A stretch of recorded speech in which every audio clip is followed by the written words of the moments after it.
So what is going on with the Oldschool Runescape market this month? Well, as always, there's quite a bit to talk about. From an iconic item like the Abyssal Whip going down to nearly 1 mil for the first time in its history, to huge fluctuations and brand new items added last month, there's just a lot going on in the OSRS economy this month. So the first item I definitely want to have a look at is the Abyssal Whip. Such a staple item of RuneScape, but this year it has been losing a ton of value, and an update recently I think is going to propel it down to under 1 mil in the next couple of months. Now if you go back and look at the year, the Abyssal Whip has been dropping pretty much since last March. At the beginning of 2022 is worth around 3 mil, and as of today it's about 1.2 mil-ish. But there was an update last month that I think is going to propel it down even quicker. We can see it was around mid-January when the Phantom Muspa boss was released. It immediately dropped from 1.4 mil down to about 1 mil on the day, and that is thanks to one item, the Venator Bow. Now the Venator Bow lets you attack multiple monsters at the same time, and as it turns out, this is extremely useful when killing abyssal demons. So thanks to the Venator Bow, you can now kill way more abyssal demons per hour, and you can do it while totally AFK. So although this item has held a pretty consistent price of 2 to 3 mil for years, I don't think the price will ever go up that high ever again. Now speaking of the Venator Bow, I'm actually quite surprised that it has held such a high value since the release of the Phantom Muspa. The Venator Bow is still worth nearly 30 mil, and the Venator Shards still being worth around 5 mil each. These really haven't dropped that much since January, to be honest. Considering the Phantom Muspa is mainly killed for its high value resource drops, it's pretty impressive that the Venator items have held such a good value. Like since the week after its release, it's only dropped by about 30%, which is pretty good for a new item. Now I think a large part of that is because the Venator Bow is actually quite good. People are finding more than just niche uses for it. It's an incredibly good training weapon. In Nightmare Zone, you can kill abyssal demons like we were just talking about, and it's pretty inexpensive to use once you purchase it anyway. And honestly, it's a really cool item, so I am happy that it is seeing some use. Now before I move on with the video, I want to thank Bespoke Post for sponsoring today's video. Bespoke Post is a monthly membership club delivering a box of awesome top shelf goods from under the radar brands. It's free to join and you can skip a month or cancel anytime. I personally find these really fun because each month you're going to receive a kind of loot box in the mail full of things that align with your interests. So for me personally, I kind of wanted something food or camping related. So based on their onboarding survey, I ended up getting the Sizzle box. Ooh, steamers. No way. It's Lao Gan Ma. This is like literally the best chili oil ever.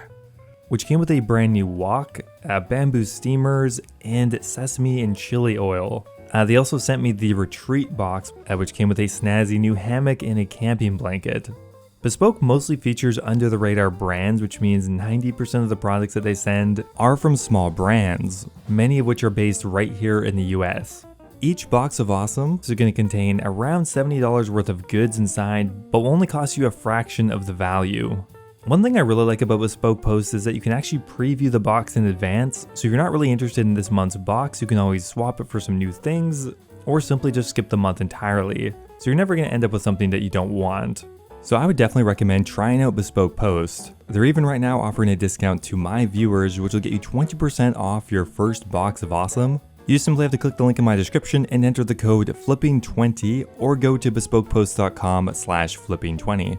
And thanks once again to Bespoke for sponsoring the video.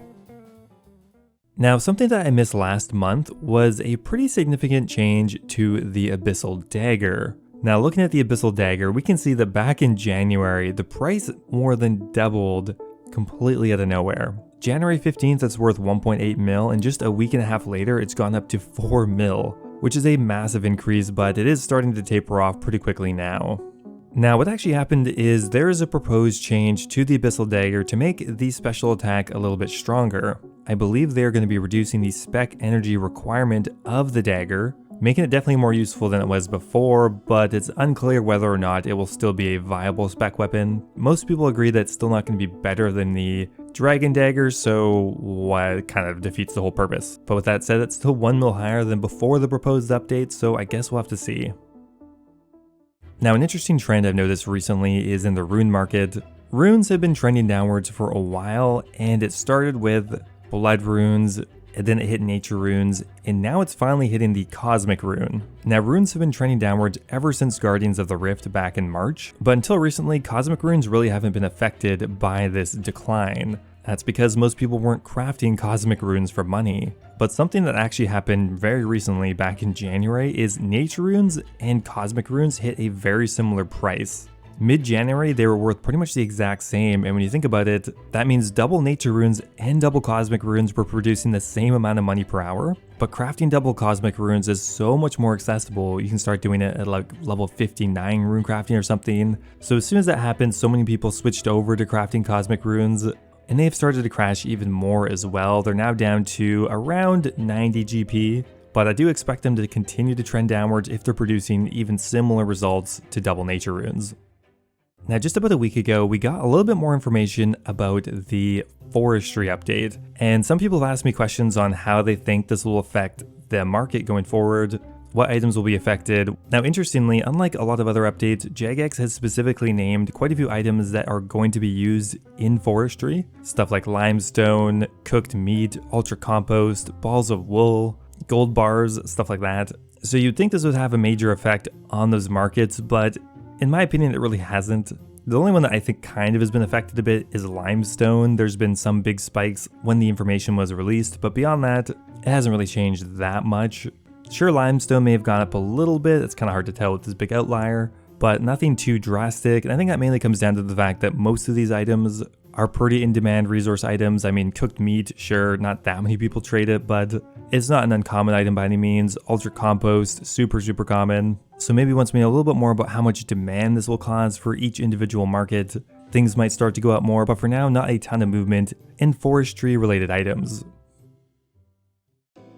Now, by far the biggest new update of the month is the wildy boss rework, and with it we got a bunch of new weapons. Now they have been out for a couple weeks now, and we can have a look at where the prices are trending so far, starting with the Void Waker. Now on the release day, the Void Waker started at around 500 mil and so far has fallen to about 186 mil, where it's remained pretty steady for this week. Now I avoid PvP like the plague, but from what I can see, the Void Waker is a very popular weapon so far, an incredibly strong weapon, and one that people are just legitimately having a lot of fun with. So I don't think there's any questions about it being powerful or there being demand for the item. It's really going to come down to how much supply hits the market.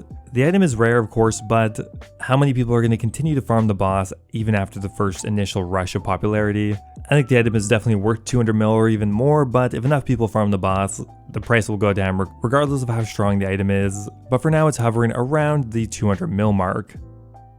Now the next item on the list is the Webweaver Bow. Similar to the Void Waker, it's held pretty consistent this last week at around 50 mil, which is actually a pretty strong showing considering the Webweaver Bow is worth around 100 mil, so it's still about half the value.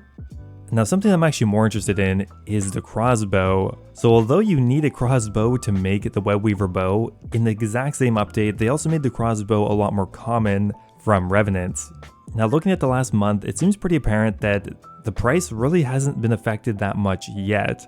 Sure, they have made the drop rate a lot more common, but it was stupidly rare to begin with. So the crossbow, and for that matter any of the other wilderness weapons, are still incredibly rare. And right now there is a huge increase in demand for the item, so actually it kind of looks like those two things were balanced pretty evenly, which is actually the outcome I expected the least. Now if we look at the Ursine Chain Mace and the Vigoras, it has a pretty similar trend, but this has actually dropped a bit further since the release. The Ursine Chain Mace and the Vigoras were, I think, a lot more popular within the first week or two, but it looks like a lot of people have swapped over to using the crossbow instead, as the Ursine has gone from 75 mil down to about 30 mil, so losing closer to 2.5 times value. And this week the Vigoras has actually started to trend downwards pretty quickly as well, going from 14 mil down to 11 mil just this week. And finally here we have the Accursed Scepter and the Thamron Scepter, still by far the least valuable and least used item. The Accursed Scepter is now worth around 5 mil, where on release it was worth 58 mil, so it's dropped 10 times in value, a much more significant decrease compared to the other items. It still is by far the least desirable wilderness weapon. Now one market I definitely want to check in again with is the high level seed market. Now, high tier seeds have been included in quite a few of the recent drop tables, such as with the Phantom Muspa and the Tombs of Masket. High tier seeds have dropped so much in value. Probably the best example is the Torsal seed, which actually sold recently for under 8,000 each, which is crazy considering last year it was worth 60,000. So it has nearly dropped 10 times in value, which is one of the biggest drops of the year. Snapdragon seeds continue to drop, going from 40k down to 35k this month, and down over half on the entire year. Runar seeds, no different, continue to drop this month from 30k down to 20k, and down just a ton on the year as well. And of course, going down in price with the seeds are the associated potions. Super restores are down around 30% in the last month, and prayer potions as well are down quite a bit, going from 10,000 down to 8,000. Now, kind of an interesting discussion is, does this really matter at all? I mean, in some markets, yes, having cheap resource items kind of destroys the profitability of skilling or other moneymakers, but in this case, does it really matter that much? Even though seeds have dropped a lot in value, the profitability of farming the seeds really hasn't changed at all. It's still just as profitable. Farming is now a lot cheaper to get into, and potions are now a lot cheaper as well, making them more accessible for most people. Really, the only thing this is affecting is PVM drop tables not giving as much value anymore due to the low value of the seeds themselves. But, does PVM really need any more money? Probably not. So although high tier herb seeds are looking like they're going to be worthless pretty soon, I suppose it doesn't really matter that much. Now, before I go here, I want to give a giant thank you to all of my members over on YouTube. Thank you so much to Alejandra, Mitch Reinders, The Hybrid, and Kush Patel for all being subscribed at the Dragon tier. You guys are awesome. I do really appreciate it. Also, thank you to Kapersky, YoYoSub89, and NDM0001 for being subscribed at the Runite tier. Thanks everyone again, and I'll see you next time.